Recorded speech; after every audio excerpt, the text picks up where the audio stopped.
Hey everyone, and welcome to Throne Talk. With Game of Thrones Season 6 just a few months away, I wanted to take a quick look back at one of the biggest reveals of Season 5. For me and basically any of us spoiler junkies, the most interesting thing about last season has to be Cersei Lannister threatening to burn cities to the ground not once, but twice. In this video, I'll be going over evidence from both the books and the show that could be hints that the Queen Mother will at some point try to use wildfire to burn King's Landing to the ground. Before we get started, I'm going to issue a general spoiler warning for anyone who hasn't watched up to the Season 5 finale or doesn't want to know some small details from the books. Alright, let's get started. When you think about it, history repeating itself is actually a pretty major theme in the series. Nearly every major character shares some sort of similarity to the stories and prophecies of old. Bran's been compared to the last hero, Stannis shares some qualities with the Night's King, and who hasn't been linked to Azor Ahai in the Forging of Lightbringer? If we look back at the history of Westeros, it wouldn't be too far off base to say that King's Landing being burned to the ground would actually be another case of history repeating itself. To illustrate this, first let's go back around 300 years before the current point in the series to when the Targaryens first landed on the shores of Blackwater Bay, in the area that would later become known as King's Landing. On that same day in the Riverlands, the castle of Harrenhal had just finished its construction and became the largest castle ever to be built in the Seven Kingdoms. King Harren the Black didn't reign there for very long, however, as Aegon Targaryen soon arrived outside the castle on his dragon Balerion and demanded fealty of the Black King. When Harren refused and retreated behind his walls, Aegon rode his dragon above the battlements, and the largest castle ever to be built became the burnt ruin that we see today. Now if we fast forward back to the current point, another Aegon has just landed in Westeros, and this one claims to be the son of Prince Rhaegar Targaryen and Elia Martell, who was thought to have been killed by the Mountain in the sack of King's Landing. Aegon has already begun his own war of conquest beginning in the Stormlands, and if he ever reaches King's Landing while Cersei is around, it may be that the Red Keep will be the next castle to burn during an Aegon's conquest. Let's actually take a closer look at the sack of King's Landing, which took place at the end of Robert's Rebellion around 15 years before the current time. At this point in the rebellion, Prince Rhaegar had just been killed by Robert Baratheon in the Battle of the Trident, and rebel forces were advancing towards the capital. When the Mad King learned of his son's defeat, he ordered the pyromancers of the Alchemist Guild to place pots of wildfire all throughout King's Landing. But just when all hope seemed to be lost and rebel forces were only a few hours away, Tywin Lannister and his Westermen arrived outside the city. At the insistence of Grand Maester Pycelle, Aerys opened the gates for his old friend and the former Hand of the King. Instead of preparing to defend King's Landing though, the Lannister men began sacking the city in Robert's name. As the city descended into chaos, Aerys ordered his current Hand of the King, who just so happened to be a pyromancer, to ignite the wildfire and let Robert be king of charred bones and cooked meat. But before the plan could come to fruition, Kingsguard Jaime Lannister slew the Hand, the King, and all of the pyromancers with knowledge of the plot. Fast forwarding back to present time, Cersei has made enemies both inside and outside the city, and as we saw during the Battle of the Blackwater, when an enemy is at her doorstep, she would rather die than surrender peacefully. With however much wildfire is still hidden across the city from Aerys' day and the Battle of the Blackwater, King's Landing could be just one spark away from fulfilling the Mad King's dying wish. Besides within the history of Westeros, Martin has also made a few direct links between Cersei and wildfire over the course of the story. One example is at the beginning of the 4th book. Cersei is woken up in the middle of the night with news of Tywin's death and Tyrion's escape, to which she orders a manhunt throughout the Red Keep to find Tyrion. As the days go by and nothing turns up, she eventually enlists the help of her old friends, the Alchemist Guild. She has the pyromancers place 50 pots of wildfire inside the Tower of the Hand and gathers the court to watch them burn. As the flames engulf the tower, Martin makes two key parallels between Cersei and the Mad King. The first is that she calls the flames a warning to her enemies, just like the Mad King had intended to use fire against Robert. The second is that Cersei becomes incredibly moved by the sight, so much that it reminds Jaime of the Mad King's arousal after a fresh burning. A less obvious one, unlike on the show, where the royal fleet is not present at the Battle of the Blackwater, in the books Tyrion does allow a few of the smaller ships into the bay to engage Stannis' fleet. One of these ships happens to be named the Queen Cersei, but when the wildfire is ignited, the Queen Cersei becomes engulfed in the flames and is never heard from again. Also a quick side note, there's another ship that's built after the battle named the Sweet Cersei, but it has long since left the harbor by the end of the 5th book. Lastly, as if Cersei literally burning stuff with wildfire wasn't enough, Martin directly compares Cersei's eyes to wildfire on more than a few occasions. Alright, here's where we start getting into the real meat of this theory.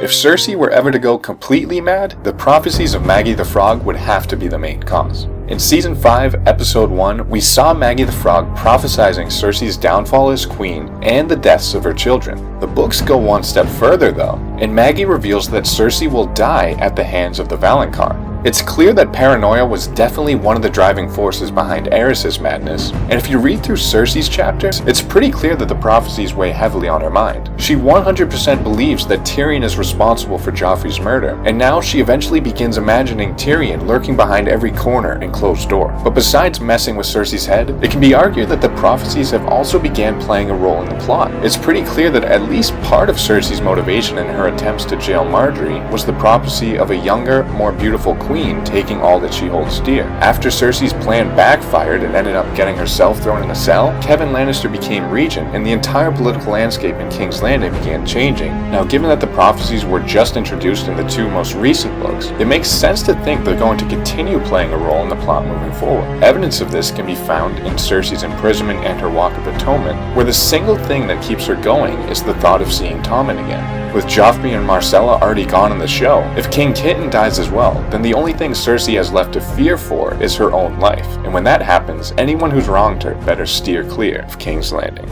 Also, one more quick side note, many in Westeros believe Aerys's madness first began during his imprisonment in the Defiance of Duskendale. Obviously, there's a lot that has to happen for this to work out, but if Cersei really is going to burn down King's Landing, then it makes sense to me that Jaime will be with her in her final moments. Over the course of the series, both Cersei and Jaime have at one time or another mentioned how they will die together. Although Cersei thinks the Valonqar is Tyrion, the books specifically note that Cersei was born a few moments ahead of Jaime, which means that he is technically also her little brother. While nothing says the Valonqar has to be a member of her family, if Jaime was present for the second attempt to burn King's Landing to the ground, it would fit with our theme of history repeating itself. Unlike the first attempt though, Jaime probably won't have prior warning of what's planned, and realizing it's too late, all he'll have time to do is wrap his hands around Cersei's throat as the wildfire explodes around them. Since I've sort of focused on the books so far, let's transition into something a little more show-specific. Now, unlike the visions in the House of the Undying or what Melisandre sees in the flames, which can potentially be false futures, Greensight visions do not lie. We still don't know much about Greensight, especially on the show, but we do know that while the visions always come true, they must be properly interpreted. One of the more popular interpretations for this vision is that it foreshadows Jon Snow becoming the king following the war against the White Walkers. But if we look back at the other Greensight visions we've had on the show, both of them were pretty straightforward, which means it's not totally crazy to think that Bran and Daenerys actually did see a burned King's Landing.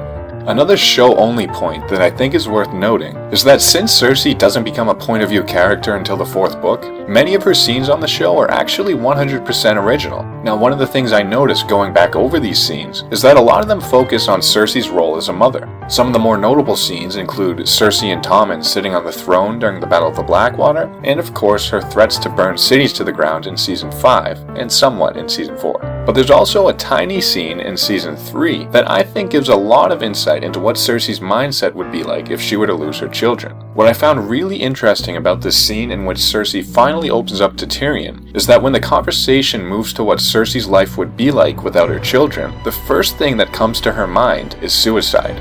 2 of her children and her father were all murdered while her brother was supposed to be guarding them. Following Myrcella's death, Cersei's paranoia is going to be at an all-time high in Season 6, and if Tommen dies or he's taken away from her, she's pretty much done. There would be literally nothing for Cersei to live for but revenge, and what better way to get revenge on the city that ruined your life than by burning it to the ground. Based on where the story is at this point, one of the biggest challenges that Martin and the showrunners will potentially be facing is the succession of the Iron Throne in the event of Tommen's death. While the show could try to pull off the Margaery is pregnant angle, King Kitten is only 9 years old in the books, which basically puts the kibosh on that idea. Stannis' line has just been wiped from existence, and then while Robert still has some bastards floating around, they need to become legitimized if they want to ascend the throne. However, the only way to become legitimized is through a royal decree, which I imagine would be pretty hard to come by when you have a dead king. Lastly, we have Daenerys, who of course is the son of the Mad King and is on the other side of the planet. Basically, Martin's gonna have a lot of hoops to jump through when this possibly comes up, and why go through all this trouble when he could easily solve the issue by using a fitting conclusion to the arcs of Jaime and Cersei that fits with both the themes and actual plot of his story. After watching all of this, you're probably asking yourself, why the hell would the Game of Thrones end with no one sitting on the throne? Well, to answer that, we have to take a closer look at what the major players of the game have been up to so far.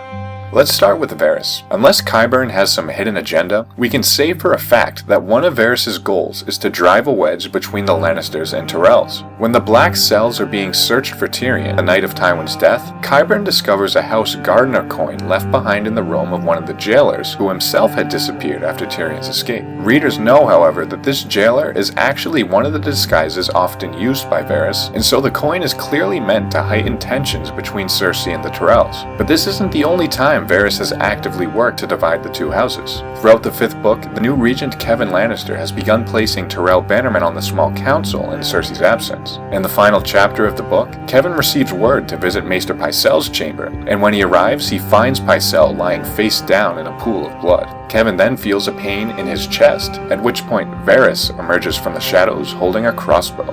As Kevan dies, Varys goes on to explain how Cersei will suspect the Tyrells or Tyrion of the murder, while the Tyrells will suspect Cersei, and King's Landing will fall into chaos as Aegon advances towards the capital. Since that was the last King's Landing chapter we've read, it's not clear what happens next, but if Varys once again makes the choice to plant something at the scene, especially something of Tyrion's, it could be the final straw that pushes Cersei into complete insanity.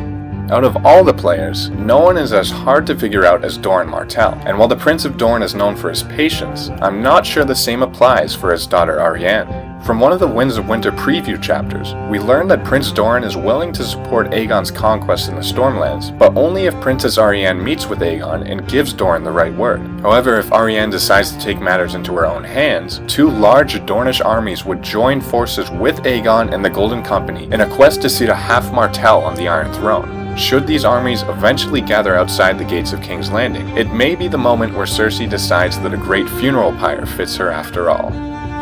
And then there's Petyr Baelish. Basically, every major plot development on the show can in some way or another be traced back to Littlefinger's schemes. One of the strategies Petyr uses to play the game is that he actively tries to learn the motivations and desires of the lords and ladies of Westeros. This allows him to better manipulate them to do his bidding, as we saw in Season 5 when he played Cersei into naming him the Warden of the North on paper. But where Littlefinger might be underestimating Cersei, and this is hinted at in the books, is with her obsession with the prophecies. So when Petyr feeds Cersei information about Sansa, which inevitably links back to Tyrion, he's only enabling her obsession with the prophecies, and each of his schemes is leaving the realm that much closer to being 500,000 people in debt. Well, that's all I got for you guys. Obviously, there's a lot that has to happen for this theory to come true, but keep in mind, around this time last year, you would have been called crazy for saying Shireen would be burned, so you never know. And before I go, I wanted to give a quick channel update. I know I've been gone for a pretty long time, so I wanted to thank everyone who stuck around. These videos are really just hobbies for me, so I can't really say when and if new videos are coming. That said, I have been following Season 6 production and posting my thoughts on Twitter, so if you're interested, I'm at Throne_Talk. And remember, Zaldrizes Buzdari Ixos Dawar.